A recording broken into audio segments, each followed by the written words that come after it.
affects me in many different ways. For one, I'm a very competitive person and I hate losing at anything.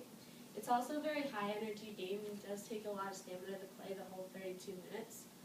And there's always a goal to either like win the game or the championship or get better at your shot, and that really helps me as a learner and a person to see a goal or a finish line.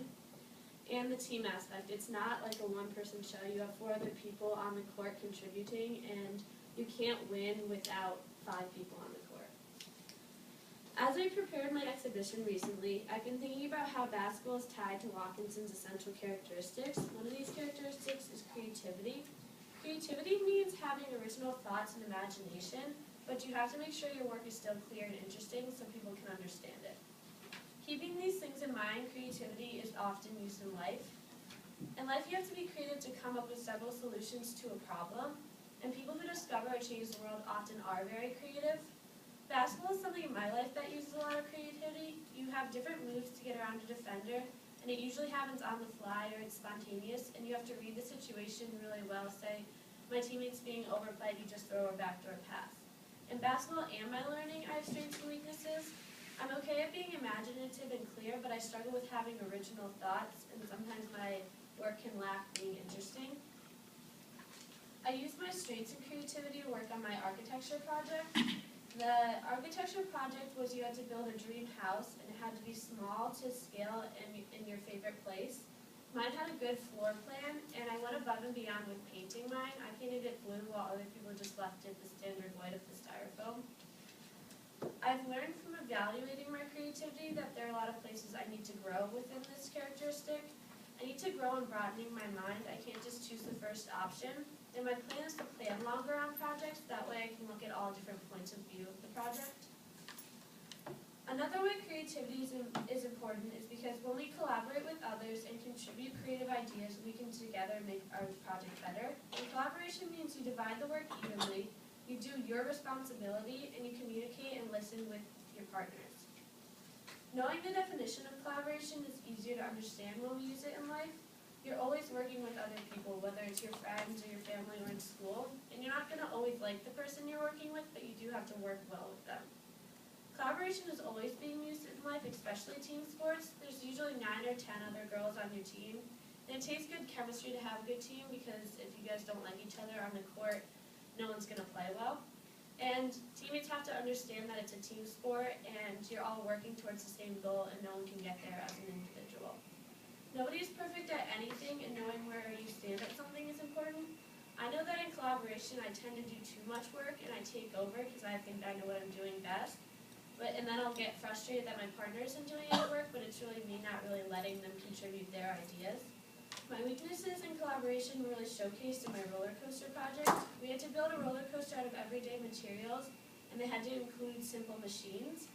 I took over and didn't really let my partners work, and it was hard for me to realize to take a step back and let them contribute their ideas, because everyone has a different point of view on things. Unlike my roller coaster project, I did use good collaboration within my architecture project. I had to work with Ms. Pelkey and give some of her suggestions for my house, and we also used a lot of collaboration within our class. We gave each other constructive criticism. For instance, I told Grace if she painted her house red, it would make it look better, and she did. Like I had a plan for my architecture projects, it is good to have a plan to know how I'm going to grow in this area of my learning. I need to grow in not taking over. I have to listen to other people's ideas. And my plan is to take a step back and evaluate whether we're all dividing the work evenly and everyone's doing the same amount of work. Collaboration is something that connects to self-advocacy. You have to advocate to a teacher, and then you have to collaborate with that teacher to make your work better. And you also are advocating in a group to speak and make the group better so you can share your ideas. The definition of self-advocacy is that you do everything to be successful, and you assert and defend your ideas reasonably, and you also have to reflect on your work. Understanding what self-advocacy is makes it easier to use in life. If there's something seriously wrong, you have to say something to someone who could help the situation, and you have to be able to stand up for your ideas and for yourself in life.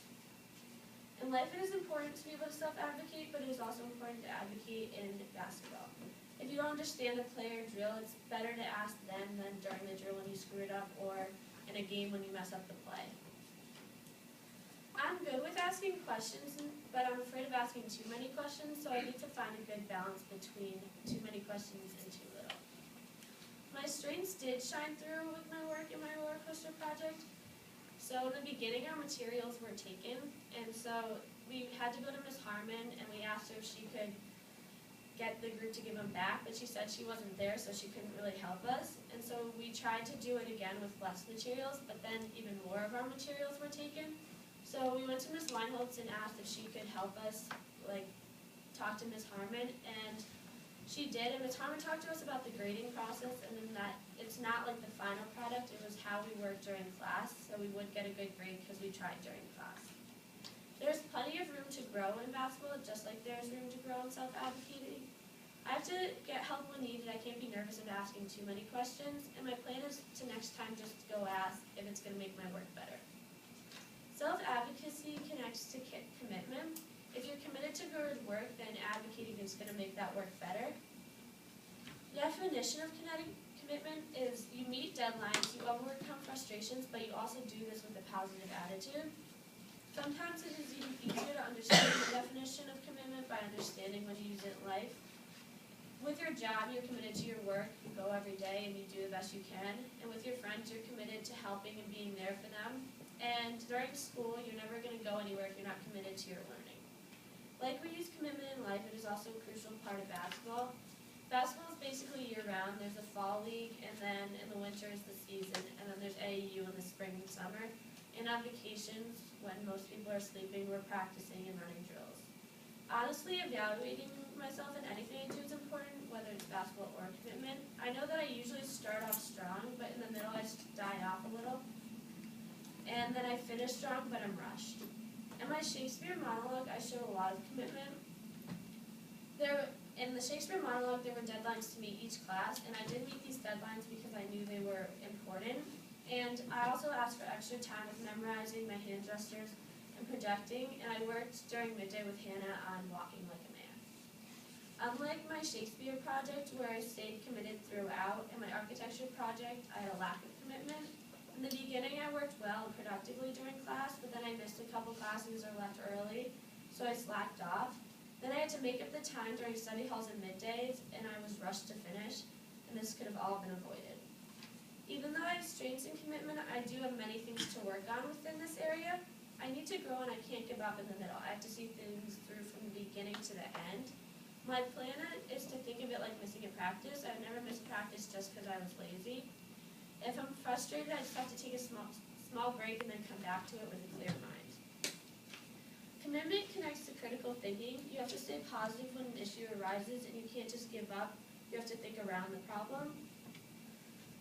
Critical thinking means understanding expectations, organizing these expectations, and then analyze and connect all your ideas together. And in life, you often use this when you're stressed. You have to think about good ways to get around the thing that's making you stressed out.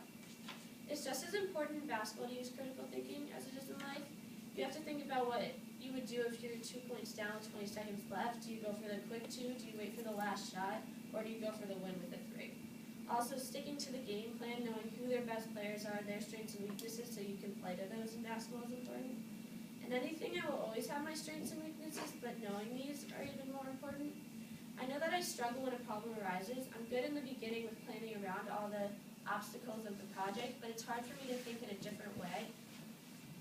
Even though evaluating how I am at critical thinking was challenging, it helped to look at my work within my architecture project. In the architecture project, we were building 9-foot houses, so an inch was a foot. And in the beginning, this was easy. Then we had to add doors and windows to this. And the hardest part was the roof slant. So my house was in Maine, and they have big roof slants because of the snow. So I had to search how much of a roof slant most houses in Maine have, and then I had to connect that to the scale of the house. Judging my challenges in my architecture project, I have a lot to work on in critical thinking. I need to grow in coming up with several different ideas around a challenge, not just one. And my plan is not to rush to a solution. I have to consider all different options and then connect them to make the best solution. Me as a learner, commitment and critical thinking are the two things I need to work on most. And self-advocacy, I think, comes most naturally to me. But I think I'm pretty balanced in all the essential characteristics. I don't think I have one strength and one really weakness. I learned a lot from this. I didn't really know that my learning had so many connections to basketball, and I never evaluated myself as a learner either. I learned my strengths and my weaknesses. My plan is I hope to improve in all areas of these, but even my strengths, but I really want to focus on my weaknesses.